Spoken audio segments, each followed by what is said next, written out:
ल यो चाहिँ युएसए है। युएसएको चाहिँ युएसएले एकदम राम्रोसँग थाहा छ, जबसम्म उसको यो जुन डलरको भ्यालु छ नि, जबसम्म यसको डलरको भ्यालु रहिरहन्छ भने यो रहन्छ, यसको डलरको भ्यालु घटेपछि यसको भ्यालु पनि घट्छ। त्यसैले यो के गर्छ, अहिले जति होल वर्ल्ड छ नि, होल वर्ल्डमा यसले चाहिँ पुरैतिर चाहिँ वर्ल्ड वार गराउने सिचुएसन ल्याएको छ, वर्ल्ड वार गराइरहेछ है। अब हामी चाहिँ यो कसरी वर्ल्ड वार गरायो, कसरी यो चाहिँ यसको भ्यालुको लागि उ गर्यो भनेर बुझ्नलाई हामी पहिला चाहिँ यसको चाहिँ हामी चाहिँ वर्ल्ड हिस्ट्रीमा जाऊँ है। ल यो चाहिँ तपाईँको 2003 हो है। 2003 भनेको एउटा देश थियो इराक भन्ने है। त्यसको चाहिँ इराक देश भन्ने, त्यसको चाहिँ हाम्रो यसको जुन सुप्रिम लिडर थियो नि, त्यसको नाम थियो सद्दाम हुसेन भनेर नाम चाहिँ सुन्नुभयो होला। सद्दाम हुसेनले के भन्यो 2003 मा, इराकको सद्दाम हुसेनले भन्यो कि चाहिँ म जुन जति मतलब ट्रेडहरू हुन्छ त्यो चाहिँ म डलरमा नगरेर म चाहिँ युरोमा गर्छु है, युरोमा गर्छु।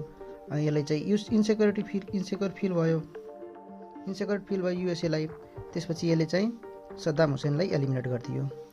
त्यसपछि आयो 2010 है। त्यसपछि आयो 2010 एउटा देश थियो लिबिया, तपाईँले नाम सुन्नुभयो लिबिया है, चाहिँ लिबिया भन्ने देश थियो है लिबियाको। अब यसको सुनौँ, यसको चाहिँ सुप्रिम लिडरको नाम थियो गद्दाफी, तपाईँहरूले नाम पनि सुन्नुभयो होला गद्दाफी भन्ने। यो चाहिँ गद्दाफीले के भन्यो, म चाहिँ जुन ट्रेडहरू छ योमा डलरमा नगरेर म चाहिँ गोल्ड अथवा दिनारमा गर्छु है, दिनारमा गर्छु भनेर यसलाई पनि लिबियाको गद्दाफीले पनि एलिमिनेट गर्यो है। त्यसपछि नेक्स्ट आयो 2011 है। 2011 मा तपाईँको नाम सुन्नुभयो होला सिरियाको चाहिँ सुप्रिम लिडरको नाम थियो बगदादी है, बगदाद अथवा बगदाद भन्छन्।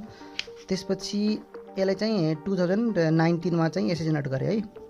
यसलाई चाहिँ के माग गरेको थियो युएसएले चाहिँ, म त्यो सिरियाबाट चाहिँ त्यो पाइपलाइन के यसमा चाहिँ ग्यास अथवा अयलको पाइपलाइन ल्याउँछु भन्ने थियो, जुन कि तपाईँको कतार टर्की हुँदै त्यो चाहिँ यहाँ सिरिया हुँदै मतलब यता युएसए जान्थ्यो, जुन त्यहाँबाट त्यसले चाहिँ इस्ट युरोपमा पठाएर मतलब यसले डलरकै भ्यालुको लागि गरेको थियो। त्यहाँदेखि यसले चाहिँ बगदादले म आफ्नो ल्यान्डबाट चाहिँ पाइपलाइन बिछाउन दिन्न भनेर भन्यो। त्यसपछि यसलाई नि 2019 मा चाहिँ एसोसिएट गर्यो, मतलब एलिमिनेट गरिदियो, बगदादले पनि मारिदियो है। अब त्यसपछि यो रिसेन्टलीको माम है 2025-26 मा यो अब इरानमा चाहिँ यहाँको सुप्रिम लिडरको नाम हो थाहै छ, खामेनेई भनेको नाम सुन्नुभएको होला, एकदम पपुलर नेम हो, अस्ति भर्खरै मार्यो। यसले चाहिँ के प्रस्ताव राख्यो भने, म चाहिँ न्युक्लियर प्रोजेक्ट बनाइरहेको छु है, न्युक्लियर प्रोजेक्ट बनाउने कुरा चाहिँ यसलाई भन्यो। युएसएले चाहिँ अब यसले न्युक्लियर प्रोजेक्ट बनाएपछि त मेरो भ्यालु हुन्न भन्ने आँखा देखाउँछ।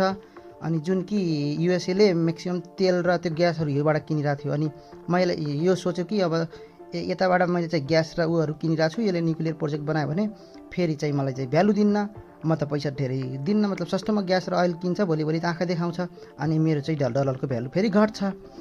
त्यही भएर यो युएसएले के गर्छ भने आफ्नो डलरको भ्यालु बचाउनलाई कुनै देशमा डाइरेक्ट अट्याक गर्दैन है, डाइरेक्ट अट्याक गर्दैन। पहिला के गर्छ, त्यो देशमा स्याङ्सन लाउँछ है।